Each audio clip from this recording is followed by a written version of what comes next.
الحمدللہ رب العالمین والعاقبۃ للمتقین والصلاة والسلام علی سید الانبیاء والمرسلین اما بعد فاعوذ باللہ من الشیطان الرجیم بسم اللہ الرحمن الرحیم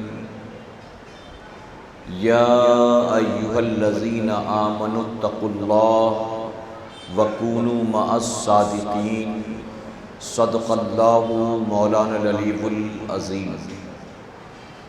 بادِ توحید کے متوالو، شمع رسالت کے پروانوں، غوث و خواجہ اور رضا کے چاہنے والوں، آئیے سب سے پہلے ہم اور آپ نہایت ہی ادب اور احترام کے ساتھ اپنے اور ساری کائنات کے مرکز عقیدت جناب محمد الرسول اللہ صلی اللہ تعالی علیہ وسلم کی بارگاہ بے کس پناہ میں جس طرح سے میں آپ کو پڑھاؤں، میرے ساتھ مل کر پورا مجمع با آواز بلند ہدیہ غلامی درود و سلام کے انداز میں پیش کریں۔ پڑھیں الصلاۃ والسلام علیک یا رسول اللہ، الصلاۃ والسلام علیک یا حبیب اللہ، الصلاۃ والسلام علیک یا نبی اللہ، وعلی آلک واصحابک یا نور اللہ صلی اللہ تعالی علیہ وسلم۔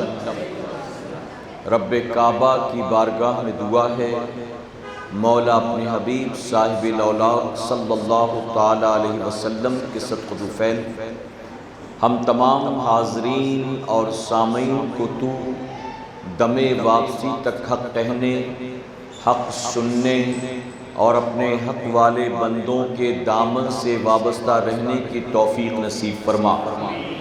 ساتھ ہی بارگاہ رب العزت میں دعا ہے کہ مولا ہم گناہگاروں سیاہکاروں کو، ہمارے والدین کو اور ہماری قیامت تک آنے والی تمام نسلوں کو صحیح معنوں میں غوث و خواجہ اور رضا سے محبت کی توفیق نصیب فرما، اور اپنے ان محبوبین کی محبتوں کا صلہ ہمیں دنیا اور آخرت دونوں جہاں میں نصیب فرما۔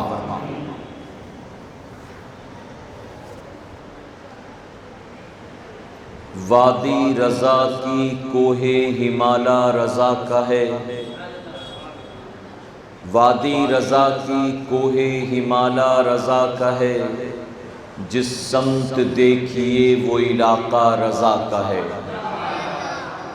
اور اگلوں نے تو لکھا ہے بہت علم دین پر، اگلوں نے تو لکھا ہے بہت علم دین پر، جو کچھ ہے اس صدی میں وہ تنہا رضا کا ہے۔ کسی کہنے والے نے کیا خوب کہا، نبی کے عشق میں جو بھی اسیر دام ہوتا ہے، نبی کے عشق میں جو بھی اسیر دام ہوتا ہے، اسی کے نام کوثر کا چھلکتا جام ہوتا ہے۔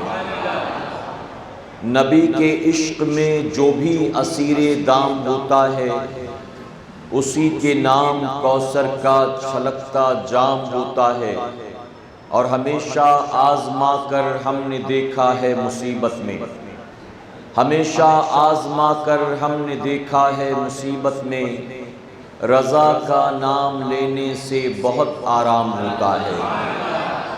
میرے پیارے آقا علیہ الصلوۃ والتسلیم کے پیارے دیوانوں، ماہ شوال المکرم کی 10 تاریخ ہم اور آپ جانتے ہیں کہ یہ ہمارے اور آپ کے ایمان و عقیدے کے محافظ، اس صدی کے مجدد اعظم اعلیٰ حضرت عظیم البرکت الشاہ امام احمد رضا خان فاضل بریلوی رضی اللہ تعالیٰ عنہ کی تاریخ ولادت ہے۔ سنی دعوت اسلامی کے آج کے اس ہفتہ وار اجتماع میں ہمیں اور آپ کو جس عنوان پر گفتگو سماعت کرنا ہے، ممکن ہے ایس ایم ایس کے ذریعے یا مبلغین کے ذریعے آپ کو موضوع پتہ چل گیا ہو۔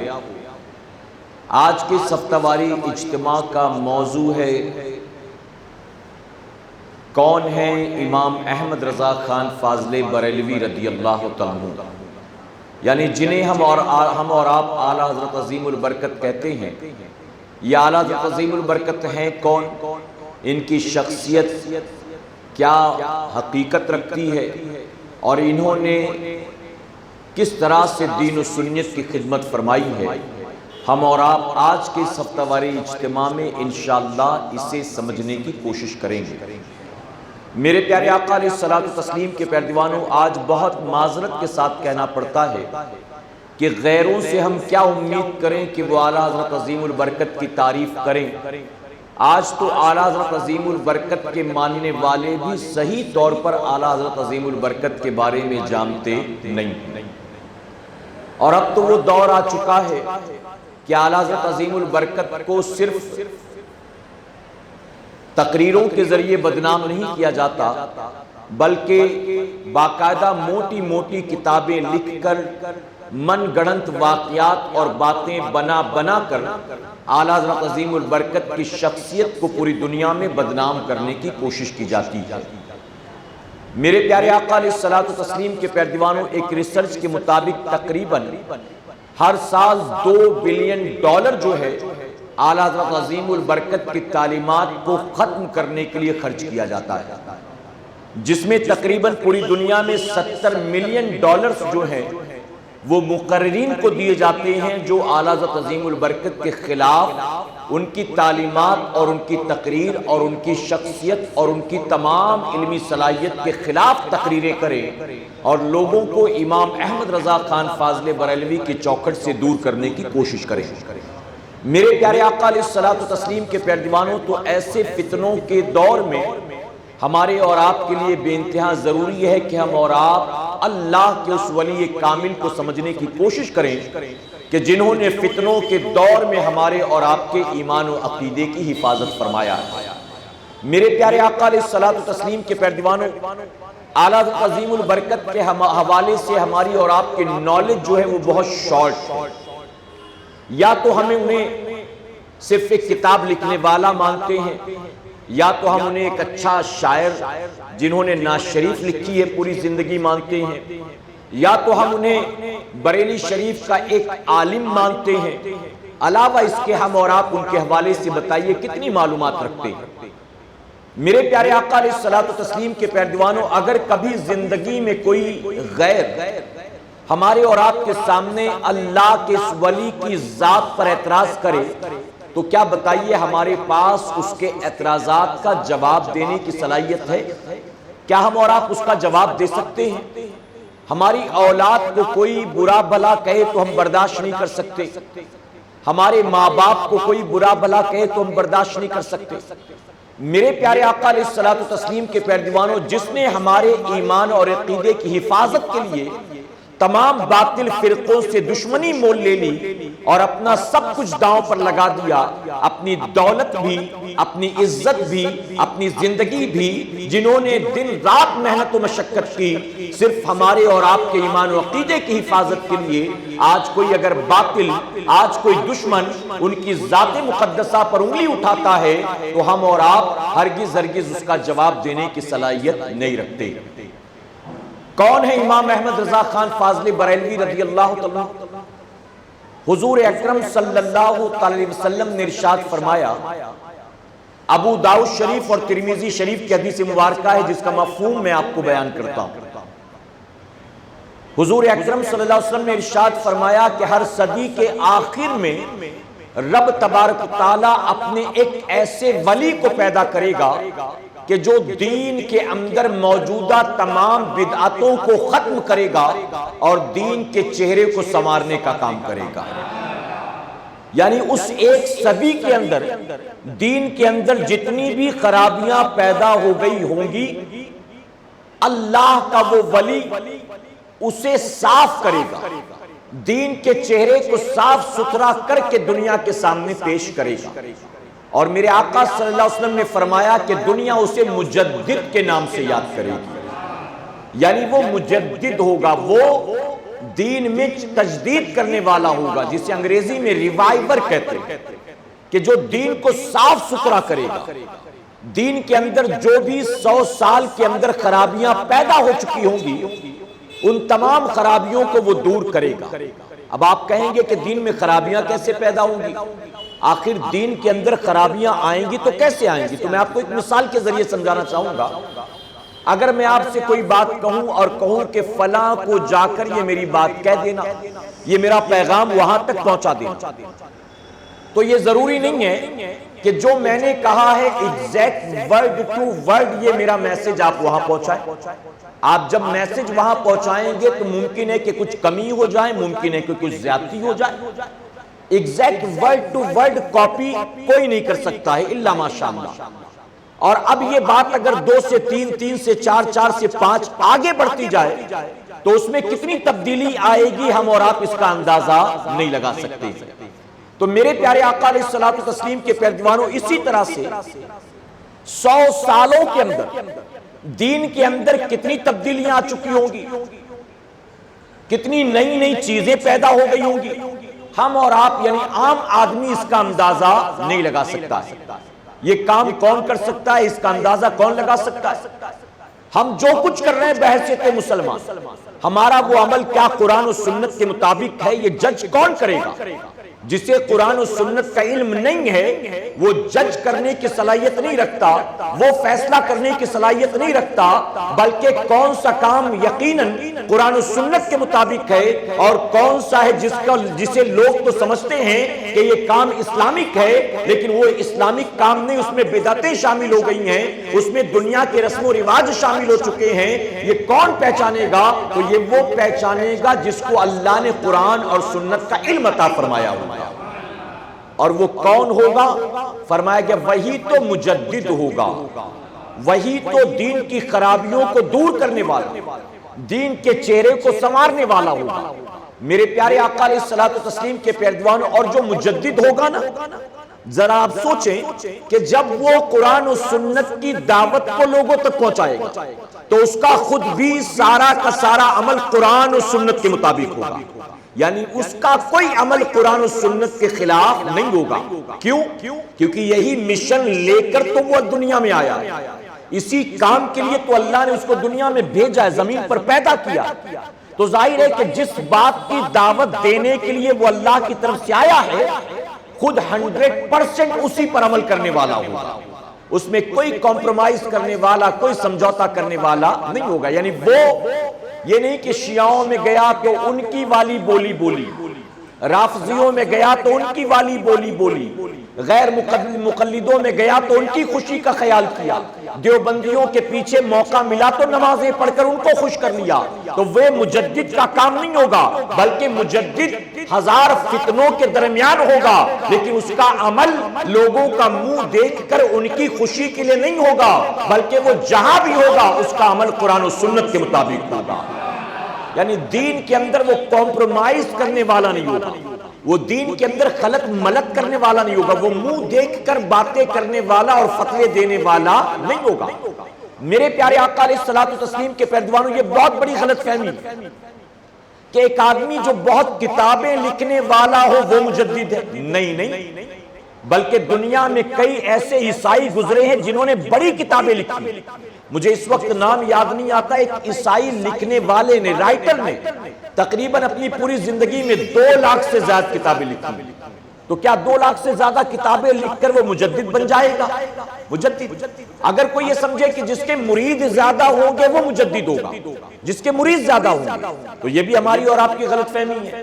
میرے پیارے آقا علیہ الصلوۃ والتسلیم کے پیروانوں، مجدد ہونا یہ پیری مریدی اور بھیڑ بھاڑ پر ڈیپینڈ نہیں کرتا ہے۔ اگر کوئی یہ سوچے کہ جس کی تقریریں لچھے دار ہوں گی، جس کی آواز پر لاکھوں کا مجمع جمع ہو جاتا ہوگا، جس کے یہاں بھیڑ بھاڑ زیادہ ہوگی، وہ مجدد ہوگا، تو یہ بھی ہماری اور آپ کی غلط فہمی ہے۔ تقریر کرنا یہ مجدد کے لیے ضروری نہیں ہے کہ وہ تقریر کرنے والا ہو تبھی وہ مجدد ہوگا۔ بہت سے مجددین گزرے جو تقریر کرنے والے نہیں تھے۔ میرے پیارے آقا علیہ الصلوۃ والتسلیم کے پیروانوں، تو اچھا مقرر ہوگا وہی مجدد ہوگا یہ بھی ضروری نہیں، جس کی آواز پر لاکھوں کا مجمع جمع ہوتا ہوگا وہی مجدد ہوگا ایسا ضروری نہیں۔ کئی ایسے آج بھی موجود ہیں دنیا میں کہ جن کی ایک آواز پر لاکھوں کی بھیڑ اکٹھا ہو جاتی ہے، تو کیا بتائیے لاکھوں کی بھیڑ جمع کر دینے سے وہ مجدد ہو جائیں گے؟ نہیں، بلکہ مجدد کا کام کیا ہوگا، مجدد کی خوبی کیا ہوگی، مجدد کی ڈیفینیشن کیا ہوگی، اس کی ڈیوٹی کیا ہوگی؟ میں نے آپ کو بتا دیا کہ اس کا کام ہوگا دین کی خرابیوں کو دور کرنا، دین کے چہرے کو نکھارنے کا کام کرنا، سنوارنے کا کام کرنا۔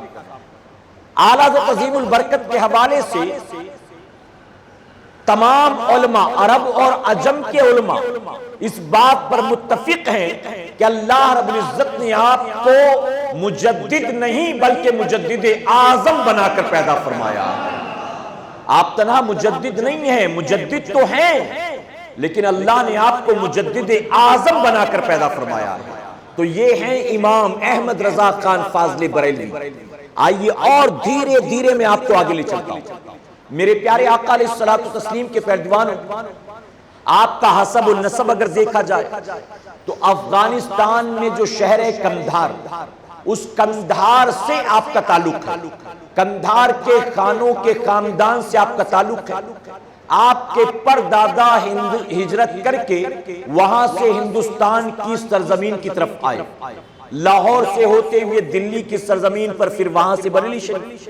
بہرحال فرمایا گیا 10 شوال 1272 ہجری ہندوستان کے صوبہ اتر پردیش کے بریلی شریف نام کے شہر میں، جسولی نام کے قصبے میں، خانوں کے ایک عظیم خاندان میں ایک بچہ پیدا ہوا جس کا نام اس وقت محمد رکھا گیا، جن کا تاریخی نام المختار رکھا گیا، جنہیں ان کے دادا رضا علی خان نے محبت سے احمد رضا کے نام سے یاد کیا، اور دنیا سنیت جنہیں قیامت تک اعلیٰ حضرت کے نام سے یاد کرتی رہے گی۔ یہ ہیں امام احمد رضا خان فاضل بریلوی رضی اللہ عنہ۔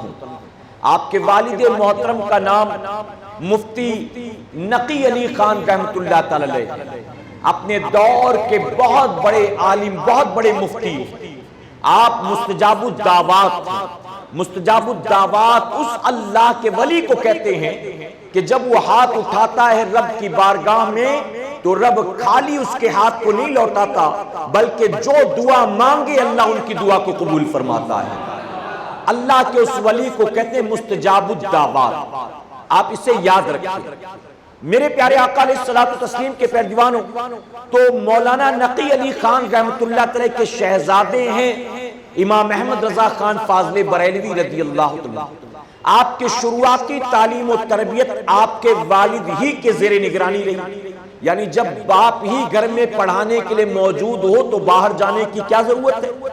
آپ کے والد کے بہت سے شاگرد تھے، انہی شاگردوں میں شامل ہو گئے اعلیٰ حضرت عظیم البرکت، اور آپ اپنے والد کے زیر نگرانی دین و سنت کو سیکھنے لگے۔ آپ کی تعلیم و تربیت کا سلسلہ شروع ہو گیا۔ فرمایا کہ 4 سال کی عمر میں آپ نے ناظرہ مکمل کر لیا ہے۔ کہیں سبحان اللہ۔ یہاں 4 سال کی عمر میں ہم بچوں کو لے کر بھٹک رہے ہوتے ہیں کہ جونیئر میں ایڈمیشن ہو جائے کہ سینئر میں ایڈمیشن ہو جائے، ارے 4 سال کا ہو گیا ہم نرسری میں نہیں کرائیں گے، اور ہم اسے ہمفٹی ڈمپٹی یاد کرواتے، جیک اینڈ جل یاد کرواتے، واٹ از یور نیم یاد کرواتے۔ تو 4 سال کی عمر میں ہمارے بچے تو ABCD پڑھنا سیکھ رہے ہوتے ہیں، اور اعلیٰ حضرت عظیم البرکت نے 4 سال میں ناظرہ مکمل فرما لیا، یعنی قرآن شریف پڑھنا شروع کر دیا۔ اور جانتے کیا خدا داد صلاحیتیں تھی، چونکہ اللہ نے مجدد بنا کر پیدا کیا تھا، بہت بڑی ذمہ داری کاندھے پر تھی، تو وقت ضائع نہیں کرنا تھا بلکہ تیزی سے آگے بڑھنا تھا۔ میرے پیارے آقا علیہ الصلوۃ والتسلیم کے پیروانوں، آپ کو جو استاد ناظرہ پڑھانے آتے تھے، تاریخ میں ایک واقعہ آتا ہے کہ ایک مرتبہ وہ جب پڑھا رہے تھے تو ایک جگہ پر استاد کے ساتھ جو ہے بحث ہو گئی، اور بحث سے مراد یہ نہیں کہ بدتمیزی جیسے ہم اور آپ کرتے نہیں، بلکہ استاد کہہ رہے تھے بیٹا یہ پڑھو زیر، آپ کہہ رہے تھے زبر، یا لکھا ہوا تھا زبر اور اعلیٰ حضرت کہہ رہے تھے زیر، استاد بار بار کہہ رہے کہ زبر ہے، آپ کہتے ہیں کہ زیر ہے، استاد نے کہا زبر ہے، آپ فرماتے ہیں زیر ہے، یہاں تک کہ دادا جان کو بلایا گیا، مولانا رضا علی خان رحمۃ اللہ تعالی تشریف لائے، آپ نے کہا بیٹا استاد جو پڑھاتے ہیں تم ویسا کیوں نہیں پڑھتے؟ استاد کہہ رہے ہیں زبر ہے تم زیر کیوں کہتے ہو؟ تو جانتے ہو کیا جواب دیا؟ جواب دیتے ہیں کہ دادا جان جو استاد پڑھاتے ہیں میں وہی پڑھنا چاہتا ہوں، لیکن میری زبان پلٹتی نہیں ہے، میں چاہتا تو وہی ہوں کہ جو استاد نے کہا وہ کہوں، لیکن میری زبان پر خود بخود زیر آ جاتا ہے۔ دادا جان فوراً سمجھ گئے کہ معاملہ کیا ہے، آپ نے قرآن شریف کے 2-3 نسخے اور منگائے، اور منگانے کے بعد جب آپ نے کمپیئر کیا، آپ نے دیکھا کھول کر، تو پتا چلا کہ اس کتاب کے اندر، اس قرآن شریف کے نسخے کے اندر لکھنے والے نے، کاتب نے غلطی سے واقعی زیر کی جگہ زبر لکھ دیا تھا، باقی تمام نسخوں میں وہاں زیر ہی موجود تھا، اس میں غلطی سے زبر لکھا گیا تھا۔ فوراً دادا نے پیشانی کو چوم لیا اور کہا بیٹا تیری زبان سے آخر غلط کیسے نکل سکتا ہے؟ کاتب نے غلطی کی ہے، یہی وجہ ہے کہ تیری زبان پر زبر نہیں آتا ہے۔ گویا اس عمر میں پتا چل گیا کہ امام احمد رضا تو وہ ہیں کہ جن کی زبان سے یقیناً حق ہی نکلا کرتا ہے، اور یہ 4 سال کی عمر کا واقعہ ہے میرے پیارے آقا علیہ الصلوۃ والتسلیم کے پیروان۔ 6 سال کی عمر میں میرے امام نے معلوم کر لیا تھا کہ بغداد شریف کس طرف ہے، قبلہ کس طرف ہے ہمیں معلوم ہے نا، اسی طرف رک کر کے نماز پڑھتے ہیں، اور اس کے بعد جب درود شریف پڑھنا ہو، صلاۃ والسلام پڑھنا ہو تو تھوڑا دائیں طرف گھوم جاتے ہیں، ہمیں پتہ ہے کہ اس طرف مدینہ منورہ ہے، لیکن بغداد شریف کس طرف ہے کتنے جانتے بھلا بتائیے؟ فرمایا کہ 6 سال کی عمر میں اعلیٰ حضرت عظیم البرکت نے یہ معلوم کر لیا تھا، اور اسی عمر سے آپ نے بغداد شریف کی طرف پیر پھیلانا یا اس طرف پیر کر کے سونا پوری زندگی چھوڑ دیا تھا، یعنی اتنا ادب کرتے تھے، صرف قبلے کا نہیں، مدینہ منورہ کا بھی ہے، بغداد شریف کا بھی ہے، اس طرف آپ نے کبھی پیر نہیں پھیلایا۔ 6 سال کی عمر میں ربیع الاول شریف کا مہینہ آیا، اور بریلی شریف میں میلاد شریف کا جلسہ ہوتا تھا جو بڑا مشہور تھا، دور دراز سے لوگ اس جلسے میں شریک ہوا کرتے تھے۔ ہمارے یہاں بامبے جیسے شہر میں یا میٹرو سٹیز جو ہے دوسرے، وہاں پر تو ہر جگہ پر جلسے ہوتے ہیں، ہر جگہ پر ہر علاقے میں پروگرامز ہوتے ہیں، اور ہر کوئی اپنے جلسے میں بڑے سے بڑے مقرر کو بلاتا ہے، تو کہیں کا اتنا زیادہ مشہور ہوگا، کہیں کا نہیں ہوگا، لیکن گاؤں دیہات کی طرف آپ چلے جائیں تو وہاں ہر گاؤں میں جلسے نہیں ہوتے، جہاں مسلمانوں کی تعداد زیادہ ہوتی ہے یا جہاں علماء زیادہ ہوتے ہیں، جہاں پر مدارس وغیرہ ہوتے ہیں، وہیں پر جلسے ہوتے ہیں۔ تو بریلی شریف میں مشہور تھا 12ویں شریف کا جلسہ، اور اس جلسے میں دور دراز سے ہزاروں کی تعداد میں خوش عقیدہ سنی مسلمان جمع ہوتے تھے۔ فرمایا گیا 6 سال کی آپ کی عمر تھی، اور اس ربیع الاول شریف کے جلسے میں امام احمد رضا خان فاضل بریلوی رضی اللہ عنہ نے ہزاروں کے مجمع میں منبر رسول پر کھڑے ہو کر تقریباً 2 گھنٹے حضور صلی اللہ علیہ وسلم کی میلاد پر تقریر کیا۔ ذرا سوچیں کیا صلاحیتیں اللہ نے اپنے اس ولی کو عطا فرمایا ہے، کیا خوبیاں عطا کی۔ میرے پیارے آقا علیہ الصلوۃ والتسلیم کے پیروانوں، اگر کسی کی شخصیت کو سمجھنا ہے تو یاد رکھیں بغض و عداوت کی عینک لگا کر سمجھ نہیں سکتے۔ اگر کسی کی شخصیت کو سمجھنا ہے تو یاد رکھیں دور رہ کر آپ سمجھ نہیں سکتے ہو، اگر سمجھنا ہو تو قریب آنا پڑے گا، اگر سمجھنا ہے تو اس سے عقیدت رکھنی ہوگی، کم سے کم عقیدت نہ ہو، محبت نہ ہو، ادب نہ ہو تو آنکھوں پر لگے بغض و عداوت کے عینک کو تو اتارنا پڑے گا۔ قریب آؤ، اس عینک کو اتارو۔ میں ذمہ داری سے کہتا ہوں وہ جنہوں نے امام احمد رضا خان فاضل بریلوی کو ہم سنیوں کے غلط عمل کو دیکھ کر سمجھنے کی کوشش کی ہے، ہماری زندگی میں موجود موجودہ بدعات کو دیکھ کر سمجھنے کی کوشش کی ہے یا اپنے مولویوں کی تقریروں کے ذریعے سمجھنے کی کوشش کی ہے، وہ امام احمد رضا کو کبھی نہیں سمجھ سکیں گے۔ اے سرکار مدینہ علیہ الصلوۃ والتسلیم کے پیروانوں، آج میں بہت معذرت کے ساتھ کہوں گا، اگر باطل عقائد والے یا آج کے ترقی یافتہ دور کا پڑھا لکھا مسلمان امام احمد رضا خان فاضل بریلوی کے نام سے بدعتا ہے، بھاگتا ہے، انہیں بدعتی کہتا ہے، انہیں قبر پوجنے والوں کا امام کہتا ہے یا معاذ اللہ انہیں گمراہ کہتا ہے، تو جانتے ہو وہ ایسا آدمی ہے جس نے امام احمد رضا کی کتابوں کو نہیں پڑھا ہے، امام احمد رضا کی حقیقی تعلیمات کو نہیں پڑھا ہے، بلکہ ہم بریلوی کہلانے والوں کے باطل ہمارے جو ہے باطل معاملات کو دیکھ کر، ہماری بدعتوں کو دیکھ کر، ہمارے گندے رسم و رواج کو دیکھ کر وہ امام احمد رضا کو سمجھنے کی کوشش کرتا ہے، اور نتیجہ یہ ہوتا ہے کہ وہ اعلیٰ حضرت کے قریب نہیں آتا بلکہ وہ ان سے نفرت کرنا شروع کر دیتا۔ میرے پیارے آقا علیہ الصلوۃ والتسلیم کے پیروانوں، جبکہ اس میں میرے امام کا کوئی قصور نہیں ہے، قصوروار ہم اور آپ، ہم بریلوی کہلاتے ہیں اور الٹی سیدھی حرکتیں، ہم مسلک اعلیٰ حضرت کے ماننے والے کہلاتے ہیں اور مسلک اعلیٰ حضرت پر دور دور تک ہمارا اور آپ کا عمل نہیں ہے، تو بدنام گویا اس مسلک کو، بدنام گویا اپنے امام کو، بدنام گویا اس مجدد اعظم کو کوئی اور نہیں کرتا ہے بلکہ کم علمی اور جہالت کی وجہ سے خود ہم اور آپ کر رہے ہیں۔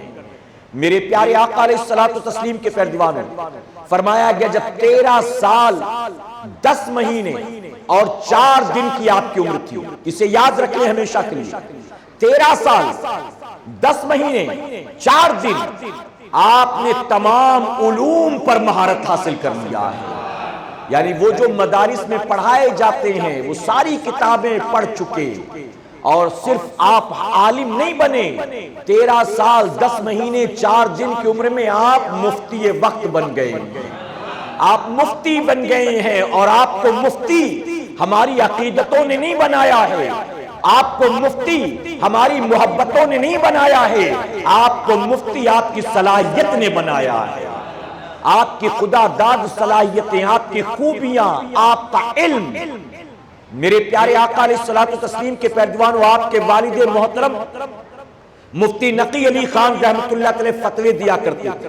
یہاں فتوے سے مراد ذہن میں ایک بات آتی ہے، اگر کہیں فتوے کی بات آئے فوراً سمجھتے کہ کافر بناتے تھے لوگوں کو، اسلام سے خارج کیا کرتے تھے، یعنی فتووں سے مراد یہی ہے کہ لوگوں کو اسلام سے باہر کرنا، سنیت سے باہر کرنا، دین سے خارج کرنا۔ نہیں میرے بھائی، فتوے سے مراد یہ نہیں ہے، یہ تو آج کے دور کا معاملہ ہے، اب تو داڑھی منڈے بھی فتوے دینے لگ گئے، اب تو ٹی وی چینل پر بیٹھ کر وہ عورتیں جنہیں نقاب پہننے کی تمیز نہیں، جو پردے داری کے جو ہے پردے داری سے دور دور تک واقف نہیں، جنہوں نے قرآن پڑھا نہیں، نبی کی سنت اور نبی کی تعلیمات کو سیکھا نہیں، وہ بھی فتوے دیا کرتے ہیں، اور کس پر؟ علماء پر، قرآن پر اعتراض، نبی کی سنت پر اعتراض، شریعت کے قانون پر اعتراض۔ تو آج تو وہ دور آ گیا، تو مفتی نقی علی خان رحمۃ اللہ علیہ فتوے دیا کرتے تھے، یعنی دین کی کوئی الجھن ہوتی اسے سلجھایا کرتے تھے۔ ایک مرتبہ آپ موجود نہیں تھے گھر پر، کسی نے سوال پوچھا، اور مسئلہ بھی جانتے ہو بڑا پیچیدہ تھا، مسئلہ تھا رضعت کا مسئلہ، یعنی دودھ شریک بھائی بہن کا مسئلہ۔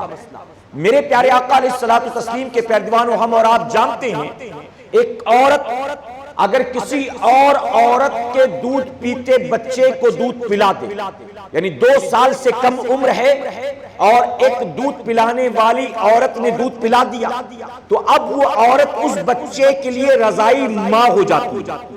اب اس بچے کا اور اس دودھ پلانے والی کے بچوں کا آپس میں نکاح جائز نہیں ہے بلکہ ناجائز۔ مثلا حضور اکرم صلی اللہ علیہ وسلم کی والدہ کا نام ہے آمنہ خاتون، اور آپ کو دودھ پلایا ہے حضرت حلیمہ سعدیہ نے، تو حلیمہ سعدیہ آپ کی دائی اور ساتھ ہی آپ کی رضائی ماں ہے۔ اب حضور اکرم صلی اللہ علیہ وسلم کا نکاح حضرت حلیمہ سعدیہ کے بچوں سے یعنی ان کی بیٹی سے ہرگز نہیں ہو سکتا۔ یہ میں نے آپ کو مثال سمجھانے کے لیے، چونکہ تاریخ میں یہ مشہور ہے، تو اسے رضائی ماں اور ان بچوں کو آپس میں رضائی بھائی بہن کہتے ہیں۔ سوال یہ تھا کہ عورت نے دودھ نہیں پلایا بلکہ اس عورت کا دودھ بچے کے حلق کے نیچے ناک کے راستے سے داخل ہوا تو کیا ناک کے راستے سے داخل ہونے کے بعد بھی رضاعت کا مسئلہ لاگو ہو جائے گا؟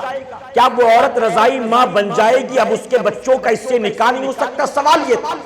اعلیٰ حضرت عظیم البرکت نے قرآن و حدیث کی روشنی میں اس کا جواب لکھنا شروع کیا، اور اس کے بعد آپ نے علماء کے قول کو جمع کیا، جو علماء کی اقوال تھے آپ نے اس کو جمع کیا، اور جمع کرنے کے بعد فتویٰ دے نہیں دیا کہ میں تو بڑا قابل ہو گیا لے جاؤ، نہیں، تیار کیا فتوے کو۔ جب آپ کے والد محترم آئے تو آنے کے بعد اپنے والد کی خدمت میں پیش کیا کہ ابا حضور یہ سوال آیا تھا، میں نے اپنے امتحان کے طور پر یہ جواب لکھ دیا ہے، آپ دیکھیں یہ صحیح ہے، پرفیکٹ ہے، کریکٹ ہے۔ تو مولانا نقی علی خان رحمۃ اللہ تعالی نے جب پڑھا تو پڑھنے کے بعد آپ نے فوراً اپنے بیٹے کی پیشانی کو چوم لیا، اور چومنے کے بعد کہا کہ احمد رضا آج سے فتوے دینے کا کام ہم تیرے کاندھوں پر دیتے ہیں، آج سے تیری ذمہ داری ہے۔ اور جانتے میرے امام کے فتاوے، اللہ اکبر، کسی نے سوال پوچھا کہ سجدہ تعظیمی کرنا کیسا ہے؟ سجدہ تعظیمی چاہے مزار کا ہو، چاہے پیر کا ہو، چاہے کسی XYZ کا، سجدہ تعظیمی کے بارے میں اسلام کا کیا حکم ہے؟ تو اعلیٰ حضرت عظیم البرکت نے سجدہ تعظیمی سے روکنے کے لیے 40 حدیثیں جمع فرمائی، 40 حدیثیں، اللہ اکبر۔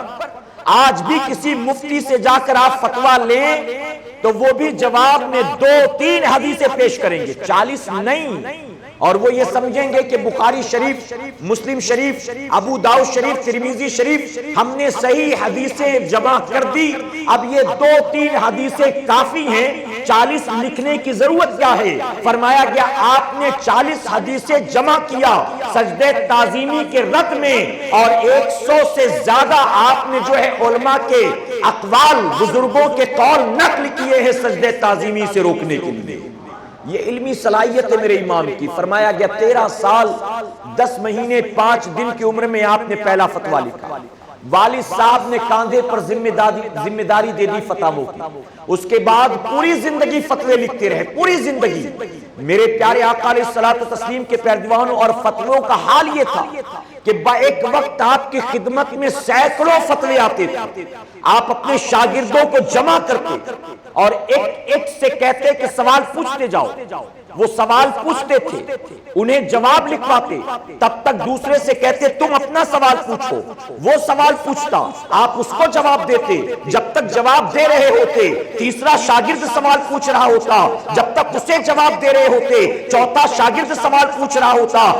یعنی فتووں کے لیے فتوے اتنے زیادہ ہوتے تھے، سوالات اتنے زیادہ ہوتے تھے، وقت کی قلت ہوتی تھی، اس لیے یہ نہیں کہ یہ کمپلیٹ ہو جائے پھر تم پڑھنا تو تمہیں جواب دوں گا، پھر تم پوچھنا تو تمہیں جواب دوں گا، بلکہ ایک وقت جواب دیتے جاتے تھے، سوال سنتے جاتے تھے، جواب دیتے جاتے تھے، سوال سنتے جاتے تھے۔ اور جانتے ہو اللہ نے کیا خوبی عطا فرمایا تھا؟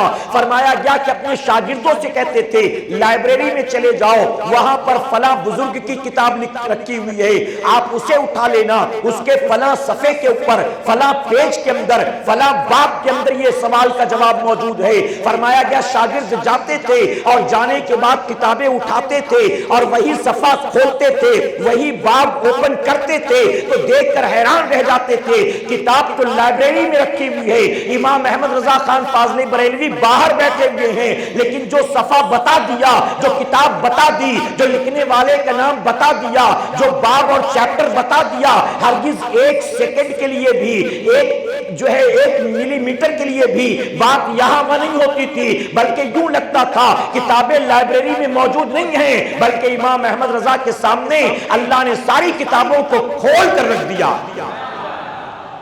ایک وقت آپ سینکڑوں فتاووں کے جواب دیتے تھے، افریقہ سے اس فتوے آتے تھے، برطانیہ سے آتے تھے، اسی طرح سے میرے پیارے آقا کے پیروانوں ہندی میں ہوتا، اردو میں ہوتا، فارسی میں ہوتا، عربی میں ہوتا، سنسکرت میں ہوتا، انگریزی میں ہوتا، افغانستان سے فتوے آتے تھے۔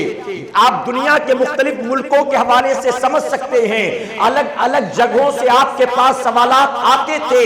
اعلیٰ حضرت عظیم البرکت جس لینگویج میں سوال ہوتا تھا اسی لینگویج میں جواب دیا کرتے تھے، پوری پوری زندگی آپ فتوے دیتے رہے، یہاں تک کہ جب آپ کے عمر بھر کے فتاووں کو جمع کیا تو جانتے فتاوی رضویہ شریف کی 12 جلدیں تیار ہو گئی ہیں، اور 12 جلدیں بھی میرے پیارے آقا کے پیروانوں پاکٹ سائز میں نہیں ہیں، بکلیٹ سائز میں نہیں ہیں، بلکہ جہازی شکل میں ہیں، اور ایک جلد جو ہے یہ 1000 صفحوں پر مشتمل۔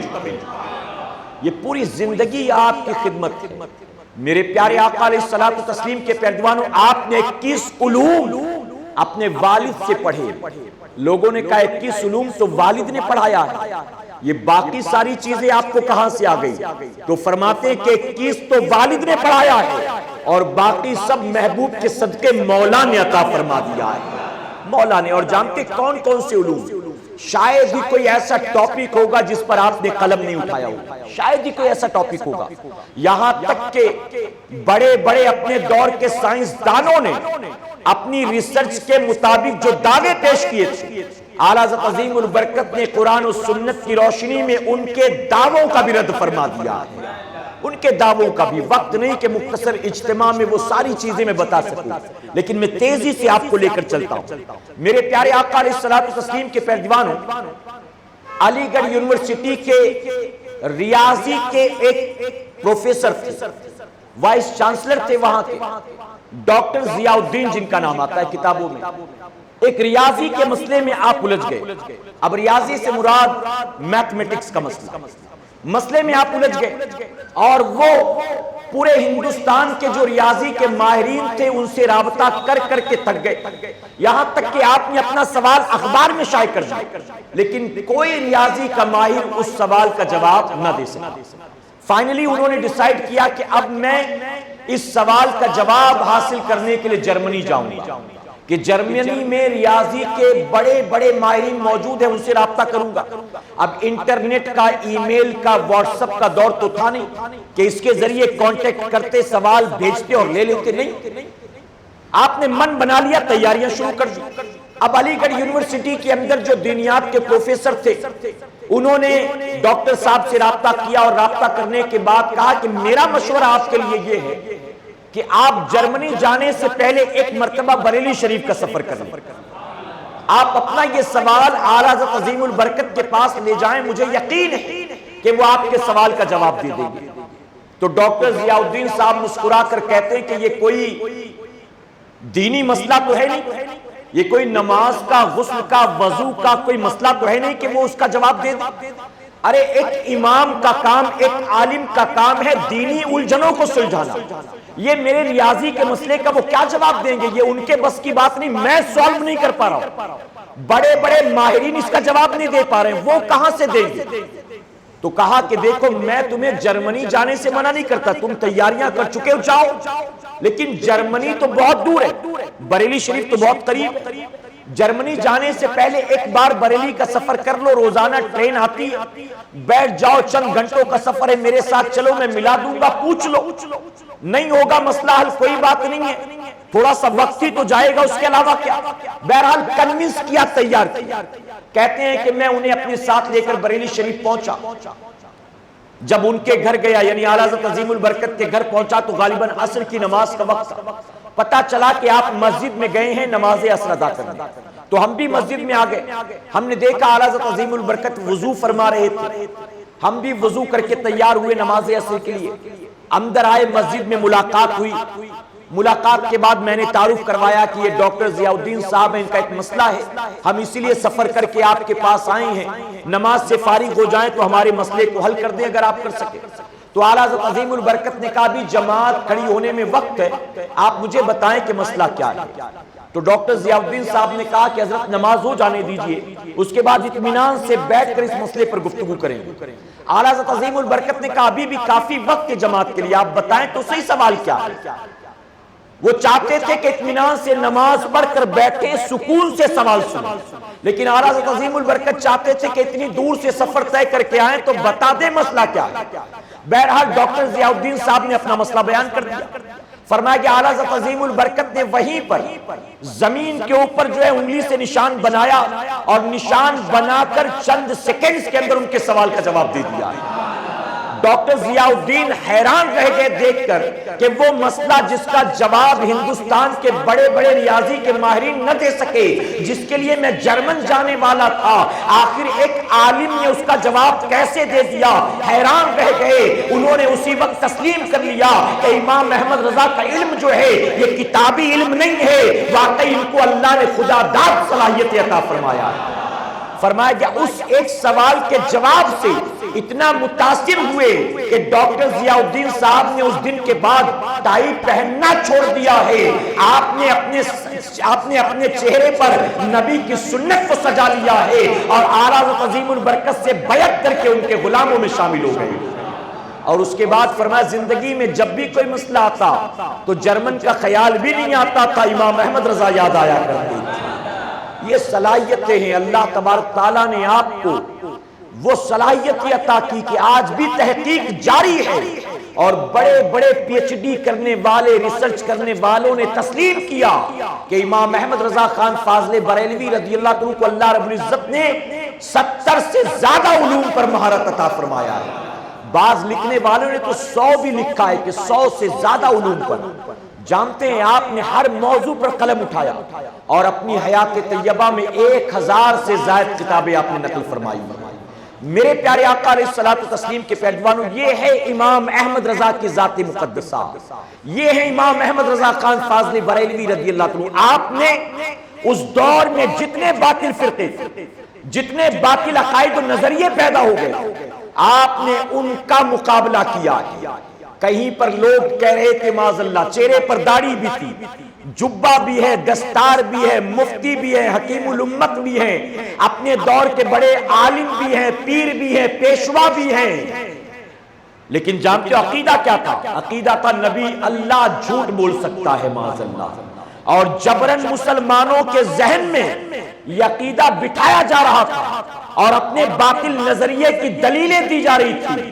اللہ جھوٹ بول سکتا ہے معاذ اللہ۔ سوال کیا گیا یہ کیسے کہتے ہو تمہیں غیرت نہیں آتی؟ جسے تم رزاق کہتے ہو، خالق کہتے ہو، مالک کہتے ہو، جس کا کلمہ پڑھتے ہو، جسے سبحان اللہ کہہ کر بلاتے ہو، اللہ پاک ہے، اس کے بارے میں یہ باطل نظریہ، تو جانتے ہو دلیل کیا تھی؟ اللہ ہر چیز پر قدرت رکھتا ہے کہ نہیں رکھتا ہے؟ اب ہمارے اور آپ کی طرح عام آدمی کیا کہے گا؟ ہاں بے شک اللہ ہر چیز پر قدرت رکھتا ہے۔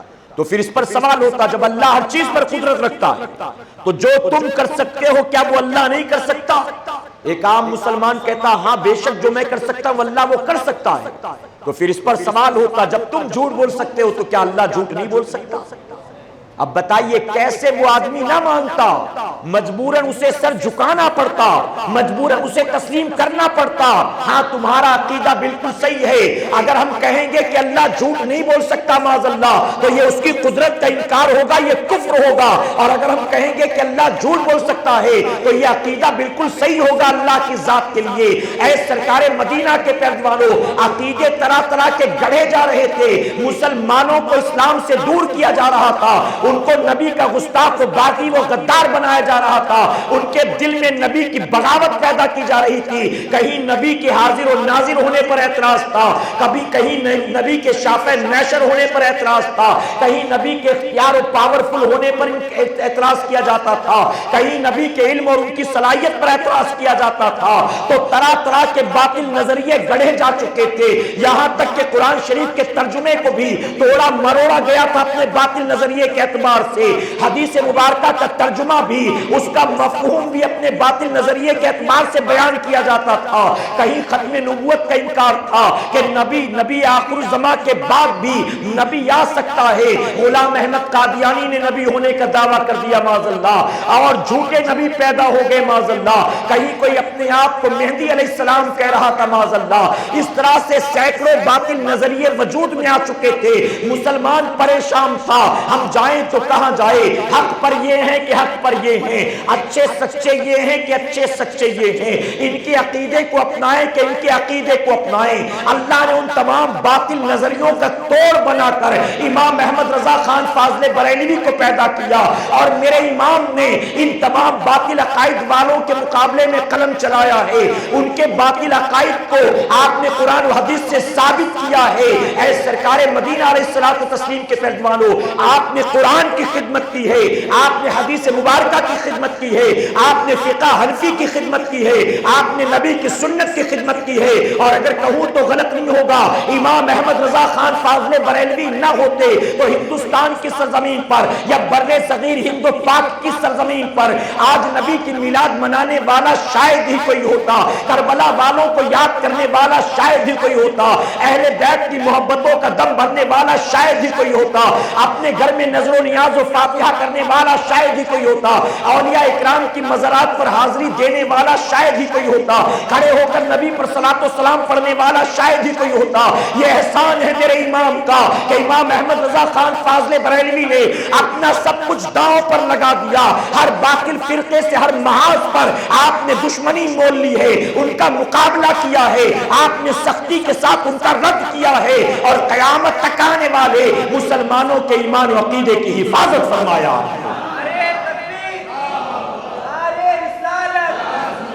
کبھی کبھی لوگ یہ بھی کہتے تھے آپ تھوڑا نرمی سے بات کیا کریں، آپ جو یہ جواب میں اتنا سختی اختیار کرتے ہیں نا، تھوڑا نرمی، اس میں نرمی والا لہجہ اختیار کیا کریں، ممکن ہے کہ اس نرمی کی وجہ سے ان کا رجحان ہماری طرف ہو جائے، ہو سکتا ہے وہ توبہ کر لیں، سدھر جائیں۔ تو اعلیٰ حضرت عظیم البرکت جانتے ہو کیا فرماتے کہ تم یہ چاہتے ہو کہ جو میرے آقا کی گستاخی کریں میں ان کے ساتھ حسن سلوک سے پیش آؤں، میں ان کے ساتھ نرمی سے پیش آؤں، جو میرے نبی کی گستاخی کریں احمد رضا ان کے ساتھ کبھی نرمی سے پیش نہیں آ سکتا ہے۔ تو لوگ کہتے کبھی کبھی کہ یہ جو آپ اتنی سختی کے ساتھ جواب دیتے ہیں نا، اس پر لوگ آپ کو گالیاں دیتے ہیں، آپ کو برا بھلا کہتے ہیں، تو اس پر مسکرا کر کہتے ہیں کہ احمد رضا کو اس بات پر خوشی ہوتی ہے کہ کوئی احمد رضا کو برا بھلا کہے، اس کے باپ دادا کو برا بھلا کہے، مجھے اس بات کی کوئی شکایت نہیں ہے کہ لوگ مجھے گالیاں دیتے ہیں، بلکہ مجھے تو اس بات کی خوشی ہے کہ جب تک وہ مجھے گالیاں دیتے ہیں کم سے کم اس وقت تک میرے نبی کی گستاخی سے تو بچ جایا کرتے ہیں۔ اعلیٰ حضرت فرماتے اللہ نے مجھے اپنے حبیب کی ڈھال بنا کر پیدا فرمایا ہے کہ ان پر کوئی حملہ کرے میں اس کا مقابلہ کروں، میں بچاؤ کروں، میں مقابلہ کروں۔ یہاں تک فرماتے ہیں عشق کا عالم کیا تھا، محبتوں کی کیفیت کیا تھی۔ آپ فرماتے احمد رضا کے دل کے اگر دو ٹکڑے کیے جائیں تو ایک پر لا الہ الا اللہ نظر آئے گا اور دوسرے پر محمد الرسول اللہ نظر آئے گا۔ میرے پیارے آقا علیہ الصلوۃ والتسلیم کے پیروانوں، آپ جب دوسری مرتبہ حج کے لیے گئے تو دوسرے حج کے موقع پر جب آپ مدینہ منورہ پہنچے، میں نے کہا نا ہفتہ واری اجتماع میں تفصیلی گفتگو کرنے کا موقع نہیں، بس میں اب گفتگو کو سمیٹتا ہوں۔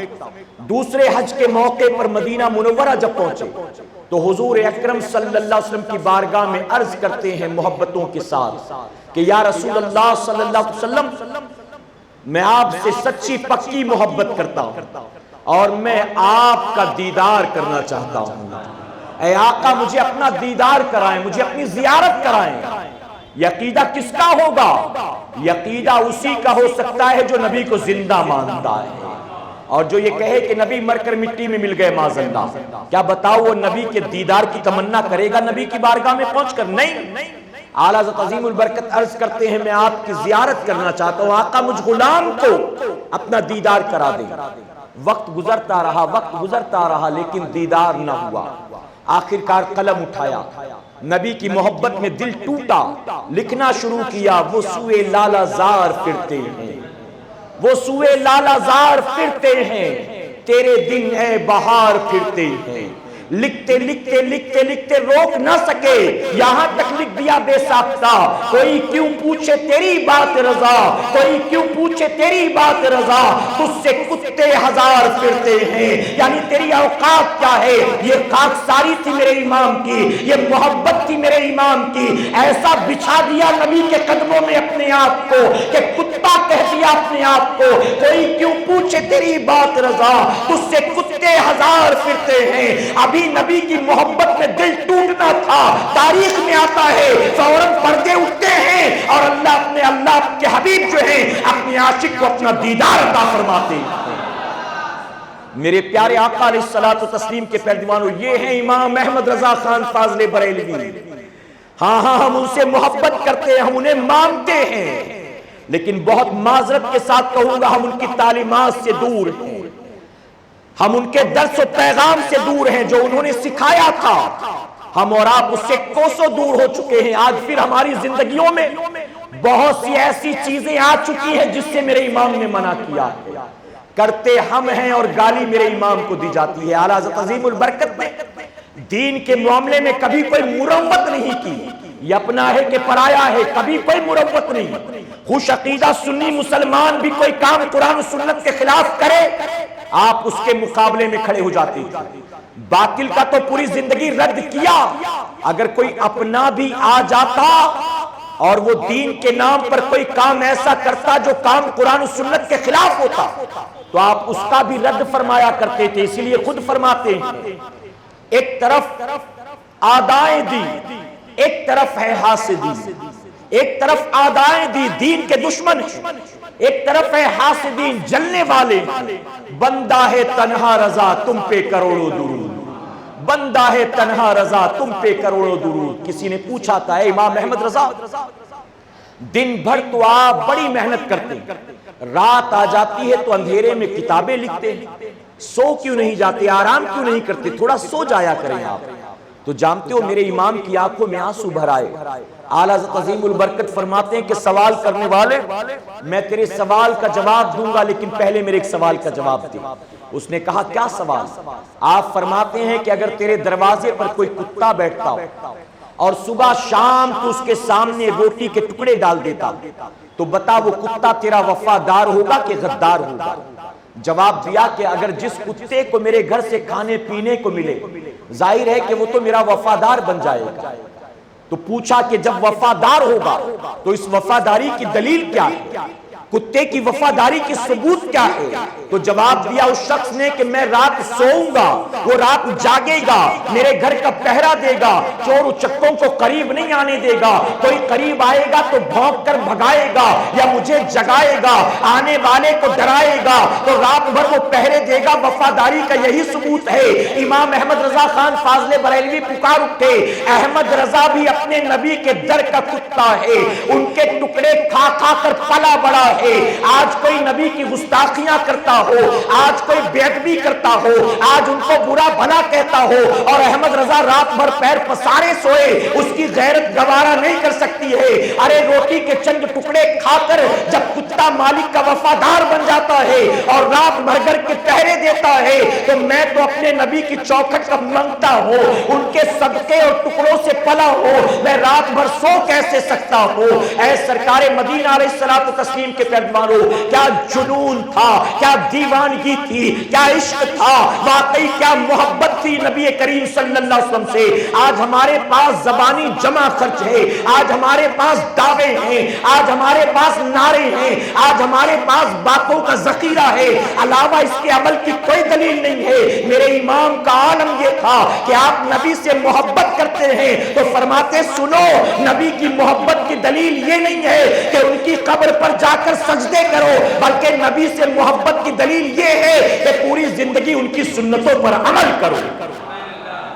آج تو داڑھی کٹے داڑھی مونڈے بھی مجدد بننے کے چکر میں، آج تو معاذ اللہ ثم معاذ اللہ ہے رام جے رام کے نعرے لگوانے والے مجدد بننے کے چکر میں، آج جو رافضیوں اور خارجیوں کے پیچھے نمازیں پڑھتے، خانہ کعبہ کے امام کے پیچھے نمازیں پڑھتے، وہ مجدد بننے کے چکر میں ہے۔ یاد رکھیں مجدد کا کام خلط ملط کرنا نہیں ہے دین میں، مجدد کا کام یہ بھی صحیح یہ بھی صحیح وہ بھی صحیح، اس کو بھی ساتھ اس کو بھی ساتھ یہ نہیں ہے، بلکہ مجدد سب کچھ گوارا کر سکتا ہے، دین میں کسی طرح کا بھی کمپرومائز وہ نہیں کر سکتا ہے، کسی طرح کا سمجھوتا نہیں کر سکتا ہے۔ اعلیٰ حضرت عظیم البرکت نے رد وہابیہ کے ساتھ ساتھ رد بدعت بھی فرمایا، یعنی وہ خرابیاں جو اپنوں نے پیدا کر دی تھی۔ اب آخر میں اس کے حوالے سے آپ کو کچھ بتاؤں گا تاکہ وہ سن لیں، اور یہاں جتنے موجود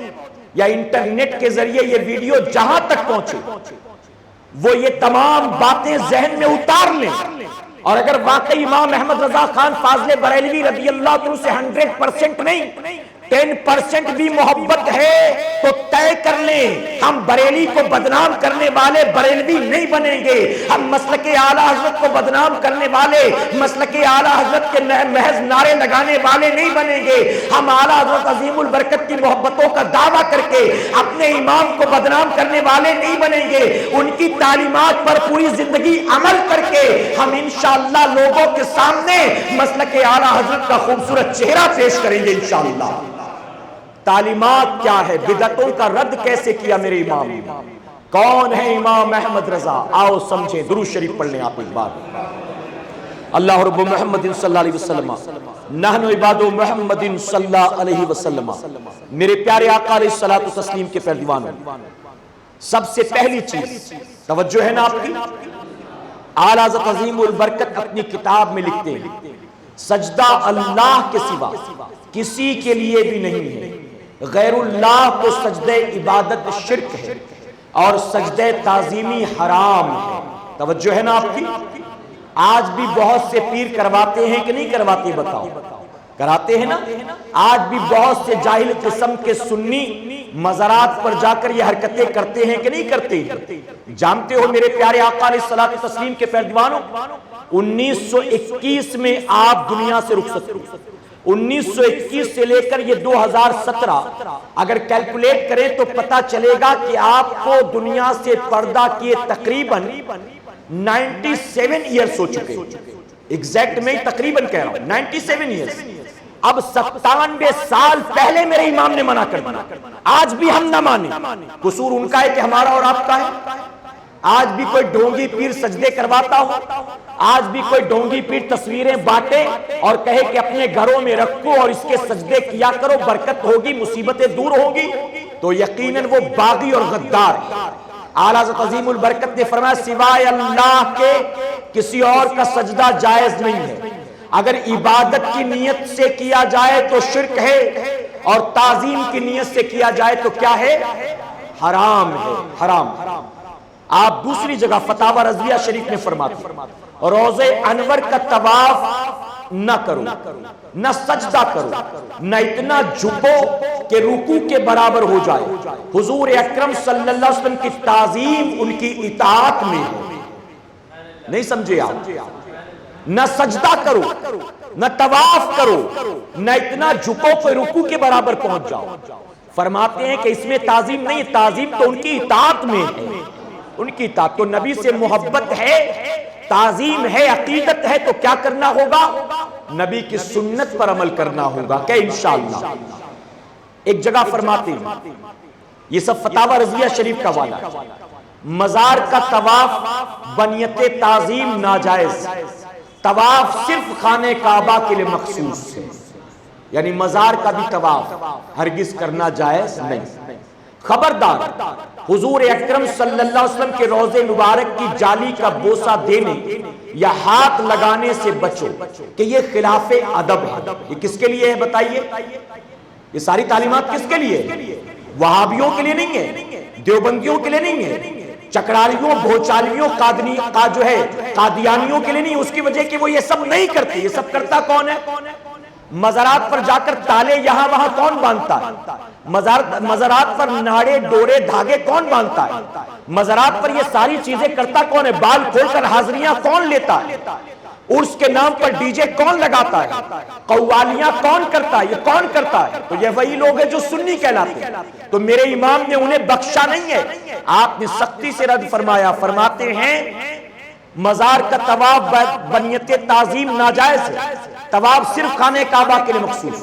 اور جب بات حضور صلی اللہ علیہ وسلم کی آئی تو فرماتے خبردار، حضور اکرم صلی اللہ علیہ وسلم کے روضے مبارک کی تعظیم کی جالی کا بوسہ یا ہاتھ لگانے کی کبھی کوشش نہ کرے، بلکہ فرماتے 4 ہاتھ کے فاصلے سے زیادہ قریب نہ ہو۔ توجہ ہے نا آپ کی؟ 4 ہاتھ کے فاصلے سے زیادہ قریب نہ ہو۔ یہ ان کی رحمت کیا کم ہے کہ انہوں نے اپنی بارگاہ میں بلا لیا؟ فرماتے یہ کیا کم ہے کہ وہاں حاضری کا شرف حاصل ہو گیا؟ اب اس کے بعد تو لپک رہا ہے، گر رہا ہے، پڑھ رہا ہے اور عجیب عجیب حرکتیں، سختی سے منع فرمایا۔ اسی طرح فرماتے ہیں فرضی مزار بنانا اور اس کے ساتھ اصل کا سا معاملہ کرنا ناجائز اور بدعت ہے۔ فرضی مزار بنانا آج بنی ہے کہ نہیں بتائیے؟ مولا علی کی مزار ہے، یہ میرا داتار کی مزار ہے، آپ دیکھیں تو آپ کو یہاں بھی مل جائے گی، وہاں بھی مل جائے گی، وہاں بھی مل جائے گی، اور بہت معذرت سے جس مزار کا کوئی عطا پتہ نہیں ہے اس کو لوگ غیبن شاہ بابا کا نام دیتے کہ بھائی نام معلوم ہی نہیں تو چلو غیبن شاہ۔ آپ دیکھیں یہی آپ کے ارد گرد کہیں مولا علی کا چلہ بنا ہوا ہے، کہیں غوث اعظم کا چلہ بنا ہوا ہے، تاریخ اٹھا کر دیکھیں کوئی تاریخ ہے اس کی؟ تو جب فرضی مزار بنانے کی شریعت میں اجازت نہیں تو کیا بتائیے فرضی چلے بنانے کی شریعت میں اجازت ہوگی؟ چلے بنا لیتے ہیں، مزار بنا لیتے ہیں، اور عورتیں حاضری کے لیے بھی آ جاتی ہیں، چڑھاوے چڑھانے بھی آ جاتی ہیں، مسلمانوں کی دیکھا دیکھی کچھ پریشان مصیبت زدہ غیر مسلم بھی آ جاتے ہیں، اگربتی کا، چراغی کا، چادر کا، نذرانے کا سلسلہ شروع، اور چند دنوں کے بعد ایک ڈاکو مجاور بن کے بیٹھ جاتا ہے، مجاور بن کر اس کے بعد 2-4 سال میں اچھا کلیکشن ہوا تو عرس بھی شروع ہو جاتا ہے۔ بتائیے ہے کہ نہیں؟ عرس بھی شروع ہو جاتا ہے۔ اب ہمارے امام نے منع کیا کہ نہیں کیا ہے؟ آج ہم کہتے ہیں کہ بھئی یہ دیکھو کیا بکواس کر رہے ہیں، یہ تو سنی ہو کر سنیت کا رد کرتے، سنی ہو کر سنیوں کے خلاف بات کرتے۔ تو میرے پیارے آقا کے پیروانوں، ہم سنی ہیں الحمدللہ، لیکن امام احمد رضا سے بڑے تو سنی نہیں ہے نا۔ جب ہمارے امام نے رد کیا ان بدعتوں کا تو کیا ہم جو ہے ان کے غلام ان بدعتوں کا رد نہیں کر سکتے ہیں؟ تو اعلیٰ حضرت نے منع فرمایا۔ اسی کے ساتھ نشہ حرام، کہ نشے کی چیز پینا جس سے نشے کی طرح مشابہت ہو، یہ بھی گناہ ہے۔ نشہ فرماتے سراسر حرام، یا نشے والی کوئی چیز پینا جس سے نشے والے جیسی مشابہت ہو جائے، فرماتے یہ بھی سراسر گناہ ہے۔ اب بتائیے مزارات پر چلم، چرس، گانجے کا دور چلتا ہے کہ نہیں چلتا ہے؟ یہ ساری چیزیں جائز ہیں معاذ اللہ؟ ارے شراب گھر میں پیو تو بھی حرام ہے، چرس، چلم، گانجا گھر میں پیو تو بھی حرام ہے، مسجد میں بیٹھ کر پیو گے تو جائز ہو جائے گا معاذ اللہ، مزار کے سرہانے بیٹھ کر پیو گے تو جائز ہو جائے گا معاذ اللہ۔ میرے پیارے آقا کے پیروانوں، تو میرے امام نے کہا یہ ساری چیزیں حرام۔ مزامیر یعنی آلات لہو لہب، میوزیکل انسٹرومنٹس بلا شبہ حرام، جن کی حرمت اولیاء اور علماء کے کلمات سے واضح، ان کے سننے سنانے سے گناہ میں کوئی شک نہیں ہے، اور سادات چشت کی طرف اس کی نسبت افترا یعنی بہتان ہے۔ کہیں سبحان اللہ۔ یہ جو میوزیکل انسٹرومنٹس ہے، فرماتے ہیں کہ یہ سراسر جو ہے ناجائز و حرام، فرماتے اولیاء اور علماء کے قول سے یہ بات حرام ثابت ہوتی ہے، اور اسی طرح فرماتے اس کا سننا سنانا دونوں حرام، اور اسے سادات چشتیہ کی طرف جوڑنا کہ سلسلہ چشتیہ میں جائز ہے معاذ اللہ، فرماتے یہ سلسلہ چشتیہ کے بزرگوں پر الزام ہے۔ کہیں سبحان اللہ۔ خود خواجہ نظام الدین اولیاء رحمت اللہ تعالی جو سلسلہ چشتیہ کے بزرگ ہیں، آپ خود اپنی کتاب میں لکھتے ہیں کہ جو بندہ یہ کہے کہ سلسلہ چشتیہ میں مزامیر کے ساتھ قوالی سنی جاتی ہے، وہ سلسلہ چشتیہ کے بزرگوں پر بہتان لگاتا ہے۔ یعنی ڈول، گاجے، باجے، ہارمونیم، طبلے کے ذریعے اگر کوئی کہے سلسلہ چشتیہ میں قوالی جائز ہے تو فرماتے وہ بندہ گویا بہتان لگاتا ہے سلسلہ چشتیہ پر۔ کیوں؟ کیونکہ سلسلہ چشتیہ قرآن و سنت سے ہٹ کر تو نہیں ہے نا، سلسلہ چشتیہ یہ حدیث مبارکہ اور نبی کے فرمان سے ہٹ کر تو نہیں ہے۔ تو میرے پیارے آقا کے پیروانوں، ان کے سامنے اپنا عمل معنی نہیں رکھتا، بلکہ ان کے سامنے بھی قرآن و سنت اور سلسلہ چشتیہ کے بزرگ ہوں، چاہے وہ خواجہ عثمان ہارونی ہو، چاہے وہ حاجی شریف زندنی ہو، چاہے وہ میرے غریب نواز ہو، چاہے وہ خواجہ نظام الدین اولیاء ہو، ان بزرگوں کی زندگی میں آپ کو کہیں کوئی ایسا کام نظر نہیں آئے گا جو قرآن و سنت کے خلاف۔ میرے پیارے آقا کے پیروانوں، قرآن و سنت کے خلاف عمل کرتے تو ولی بنتے ہرگز نہیں، بلکہ یہ اپنی تمام خواہشات، آرزو، تمناؤں، نفس کو قربان کرتے ہیں، تب اللہ انہیں مقام ولایت عطا فرماتا ہے۔ اسی طرح آپ فرماتے ہیں مزار پر جب چادر موجود ہو، خراب نہ ہوئی تو بدلنے کی حاجت نہیں ہے، چادر چڑھانا اس وقت فضول خرچی، بلکہ جو رقم اس میں خرچ کرنے والے ہیں وہ اللہ کے ولی کو ایصال ثواب کرنے کی نیت سے کسی محتاج کو دے دے، اللہ ثواب عطا فرمائے گا۔ یہ میرے امام کا فتویٰ ہے۔ آج جا کر مزارات پر بتاؤ، آج جا کر بتاؤ تو جو مجاور بنے بیٹھے سب سے پہلے وہی آپ کی خبر لیں گے، سب سے پہلے وہی خبر لیں گے۔ آپ اگر کہیں کہ چادر چڑھی ہے، پھٹی نہیں ہے، پرانی نہیں ہے، داغدار نہیں ہے، تو اس پر نئی چادر چڑھانا یہ اسراف ہے، اعلیٰ حضرت نے فرمایا۔ آپ نئی چادر نہ چڑھاؤ، رہنے دو، بلکہ جو چادر کے پیسے بچ جائیں غریب غربا کی مدد کر دو۔ تو کیا بتاؤ آپ کی بات کو مانیں گے؟ نہیں مانیں گے۔ کیوں؟ غریب غربا ان کے نزدیک کوئی معنی نہیں رکھتے۔ ارے یہی چادر پھول تو ہے جس سے ان کا اپنا کاروبار چل رہا ہے، ان کی روزی روٹی چلتی ہے، تو ہرگز جو ہے وہ اس بات کو قبول کرنے والے نہیں۔ اسی طرح فرماتے قبروں کی طرف شمع لے جانا یہ بدعت اور مال کو ضائع کرنا ہے۔ کسی نے فرماتے کسی نے اگر تعزیے پر منت مانی تو یہ نذر باطل اور ناجائز، یعنی تعزیے پر منت مانے تو یہ منت باطل ہے، اس کو پورا کرنا جائز نہیں۔ فرماتے ناجائز بات کا تماشا دیکھنا بھی ناجائز، جس طرح بندر نچانا وغیرہ، یہ آپ کے تمام فتاوے۔ میرے پیارے آقا علیہ الصلوۃ والتسلیم کے پیروانوں، آخری بات، یوں تو بہت سے ہیں لیکن وقت بھی تیزی سے گزر رہا ہے، آخری بات رد بدعت کے سلسلے میں فرماتے ہیں فاتحے کے بعد صاحب مزار کے وسیلے سے اللہ کی بارگاہ میں دعا کریں اور اپنی جائز مرادیں پیش کریں، پھر سلام کرتے ہوئے واپس لوٹیں۔ مزار کو نہ ہاتھ لگانا ہے، نہ بوسہ دینا ہے، نہ طواف کرنا ہے، کہ ساری چیزیں ناجائز ہیں اور سجدہ کرنا حرام ہے۔ یہ اعلیٰ عظیم البرکت کا فتویٰ، یہ آپ نے بدعتیوں کے رد میں فتاوے دیے ہیں میرے پیارے آقا علیہ الصلوۃ والتسلیم کے پیروانوں، تو یہ آپ کی خدمات ہیں۔ اللہ نے آپ کو بہت بلند مقام عطا فرمایا، یہ اللہ کا بے پناہ کرم اور احسان ہے۔ اللہ رب العزت نے ہمیں اور آپ کو ان کے غلاموں میں اور ان کے چاہنے والوں میں پیدا فرمایا۔ آج کے دور میں ہر باپ کی یہ کوشش ہونی چاہیے کہ اپنی اولاد کی گردن میں امام احمد رضا خان فاضل بریلوی رضی اللہ عنہ کی غلامی کا پٹا ڈال دے اور مطمئن ہو کر دنیا سے جائے۔ امام احمد رضا کی چوکھٹ سے اگر وابستہ کر دیا، کبھی بدعقیدہ نہیں ہوگا، کبھی بے ادب نہیں ہوگا، کبھی گستاخ و باغی و غدار نہیں ہوگا۔ امام احمد رضا کی چوکھٹ سے جڑ گیا، با ادب رہے گا، عاشق رہے گا، مومن رہے گا، ایمان کے ساتھ زندہ رہے گا اور ایمان کے ساتھ دنیا سے رخصت ہو جائے گا۔